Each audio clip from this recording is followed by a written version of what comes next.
आइए देखते हैं, मजा आएगा। अभी मजा आएगा ना भिड़ो।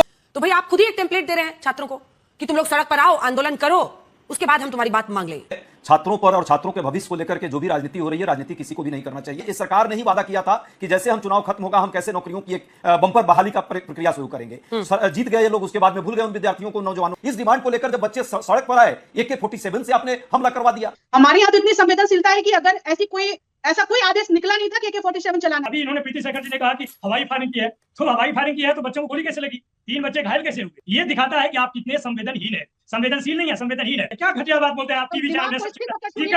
ये दिमागी नक्सल को खुद आपने खड़ा हुआ है, आपको बोलने भी नहीं आता। आपके नेता तो जो बोलते हैं दिमागी नक्सल, कम से कम आप लोग अपना दिमाग को ठीक कर ले। लेकिन अंजना जी, शिक्षा, स्वास्थ्य और सुरक्षा ये सरकार की प्राथमिकता होनी चाहिए।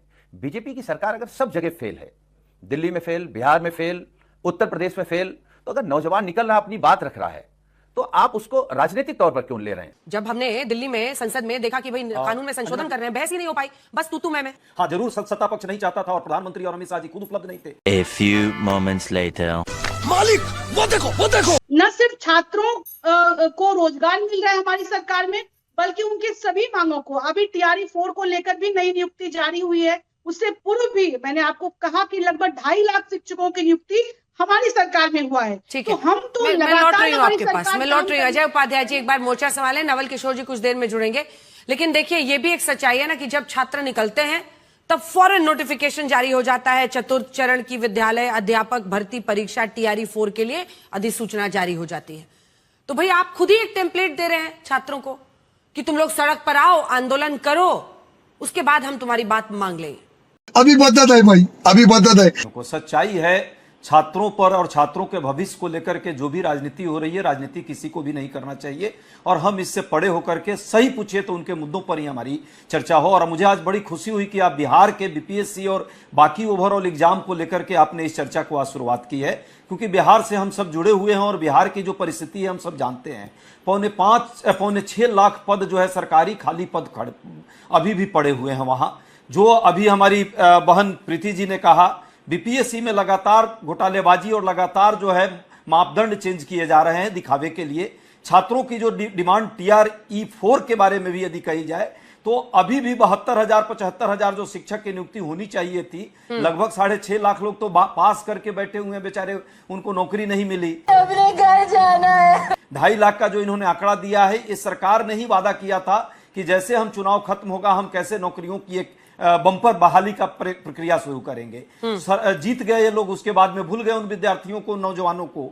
उसका खामियाजा कहीं ना कहीं विद्यार्थी लगातार भुगतते रहे, अब सड़कों पर आने को मजबूर हो रहे हैं। मुझे लगता है कि सरकार को संवाद करना चाहिए उन विद्यार्थियों से। यही नहीं, अभी और सुनिए। और वाकई जो उनकी ईमानदारी से मांग है, जैसे असिस्टेंट प्रोफेसर की नियुक्ति में मेजर धांधली हो रही है BPSC में। अभी भी हमारे बहुत सारे साथी हैं जो बता रहे हैं कि किस तरह से रोज नया मापदंड ये लोग निकालते हैं और उस पर खुद ही अडिग नहीं होते हैं। उसके कारण संविदा की नियुक्तियां तो हो जा रही हैं, अस्थायी नियुक्ति नहीं हो रही है। आखिर मैडम, संविदा की नियुक्ति में वर्षों तक कोई अपना जीवन कैसे जी सकता है? उसी में अपने बच्चों को, अपनी शादी कैसे करके जीवन निर्वाह कर सकता है? उनको अस्थायी नियुक्ति चाहिए। अस्थायी नियुक्ति के लिए डिमांड हो रही थी। इस डिमांड को लेकर जब बच्चे सड़क पर आए, AK-47 से आपने हमला करवा दिया। यह कितना दुखद और दुर्भाग्यपूर्ण है। अभी तक उस पर सही कार्रवाई नहीं हुई। जो व्यक्ति इस तरह से AK-47 लेकर चला रहा था, कम से कम उसको तो जेल के सलाखों में होना चाहिए और उस पर गंभीर मामला है, इस पर रियल में कार्रवाई होनी चाहिए। बात तो सही है और सरकार को इस पर जवाब दे दीजिए, उसके बाद मैं जाऊंगी नवल जी के पास। ये AK-47 वाले पर इतनी मेहरबानी क्यों दिखाई जा रही है? राज्य की बात हो, कोई अपने राज्य के छात्र के सामने ऐसा कैसे कर सकता है? देखिए अंजना जी, दरअसल कांग्रेस के प्रवक्ता शायद कुछ बोलने लायक नहीं है। ये अपने राज को पार्ट को भूल चुके हैं। हमारे यहाँ तो इतनी संवेदनशीलता है कि अगर ऐसा कोई आदेश निकला नहीं था कि AK-47 चलाना है। अगर हवाई फायरिंग उससे की गई तो न सिर्फ जांच की गई, न तो सिर्फ निलंबन हुआ, बल्कि उस प्रक्रिया को भी आगे बढ़ाकर जो दोषी होंगे उस पर कार्रवाई सुनिश्चित करने की बात हो रही है। बार बार झूठ बोलो। लेकिन इससे पहले कि हम आगे बढ़े, नवल किशोर जी जो वो कह रही हैं कि ये गंभीरता क्या जंतर मंतर में जब बच्चे खुद के लिए निकले उसके बाद आई है RJD में? देखिए अंजना जी, हम लोग एकदम स्पष्ट इस मामले में कि जो सवाल हम लोग उठा रहे हैं वो छात्रों का ही सवाल है। जो प्रतिरोध या प्रोटेस्ट करने वाले छात्रों पे अभी इन्होंने प्रीति शेखर जी ने कहा कि हवाई फायरिंग की है, तो हवाई फायरिंग की है तो बच्चों को गोली कैसे लगी, 3 बच्चे घायल कैसे हुए? ये गड़बड़ है बाबा। हम लोग तो डीजीपी के पास भी गए, हमारी पार्टी की शिष्टमंडल नेता प्रतिपक्ष के नेतृत्व में वहां जाकर विज्ञापन दिया। जब ये नहीं हुआ तब आज हम लोगों ने शांतिपूर्ण तरीके से पटना के सड़कों पे हाथ में तिरंगा लेकर यह सवाल किया सरकार से कि जवाब आप क्यों नहीं देते हो कि AK-47 का इस्तेमाल कब, क्यों और कैसे हुआ, कौन आदेश दिया, उसकी जिम्मेदारी तो फिक्स होनी चाहिए। अभी तक जिम्मेदारी फिक्स नहीं हुई है। ये दिखाता है कि आप कितने संवेदनहीन है, संवेदनशील नहीं है, संवेदनहीन है। जहां तक छात्रों का मामला है, चाहे कोई भी राज्य हो, छात्र के जो मुद्दे हैं वो परीक्षा अच्छा से हो, परिणाम अच्छे से आए, जो नौकरी हो उसमें पेपर लीक ना हो, जितने परीक्षे हैं, ये सवाल तो सब जगह है।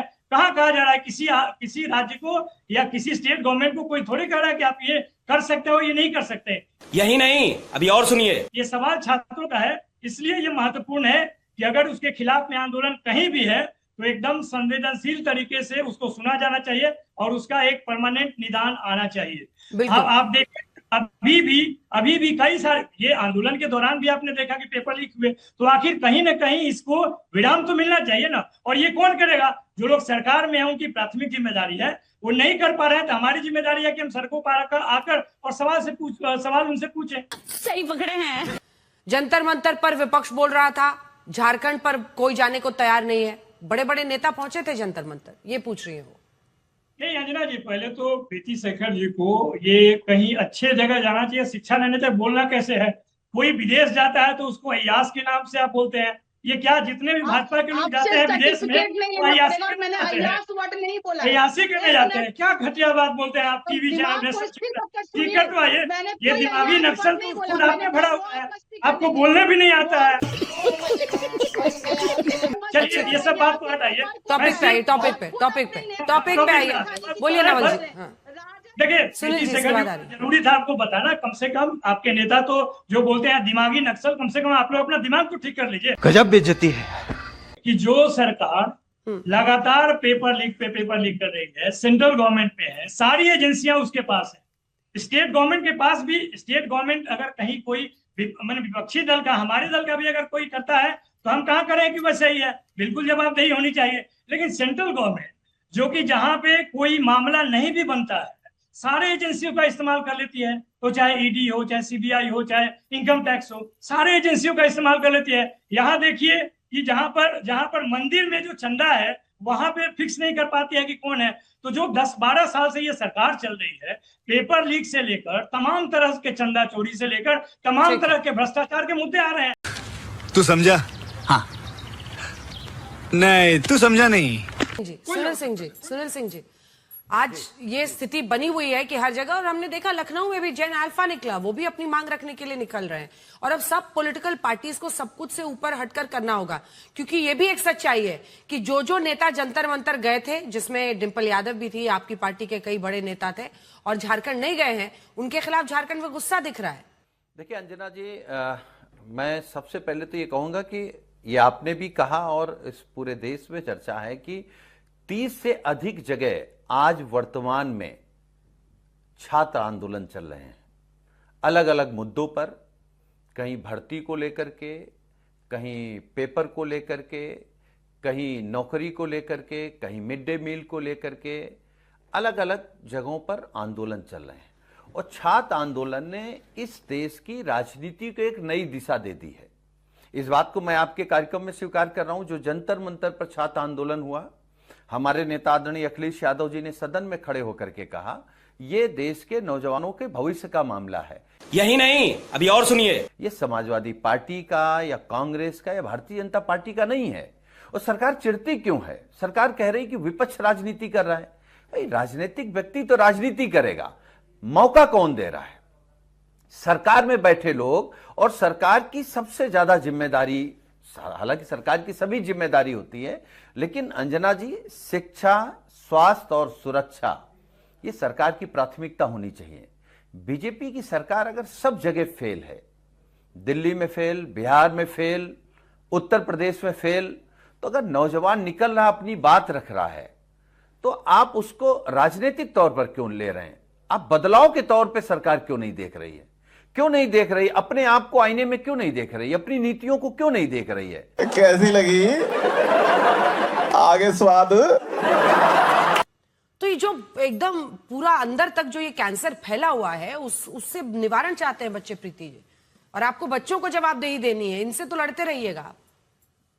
अंजना जी, हमारी सरकार में बहुत ही संवेदनशीलता के साथ कहना चाहूंगी कि कहीं पर भी आप देख लें, चाहे जंतर मंतर का मामला हो, चाहे किसी भी अन्य राज्य में, हमारी सरकार ने बहुत ही सहानुभूति पूर्वक सभी बच्चों की बातों को सुना है, उनकी भावना का सम्मान किया है, उनके सुझावों को अमल में लाया है। चाहे पेपर लीक, चाहे नीट का पेपर लीक हो, कोई प्रतियोगी परीक्षाओं के पेपर लीक को लेकर गंभीर कानून बना करके आगे से ऐसा नहीं हो, इस बात को सुनिश्चित किया गया है। कब हो गया ये? अपना प्लानिंग बताएं। नौकरी की अधिसूचना विपक्ष लाएगा, एग्जाम विपक्ष कराएगा, प्रीति जी।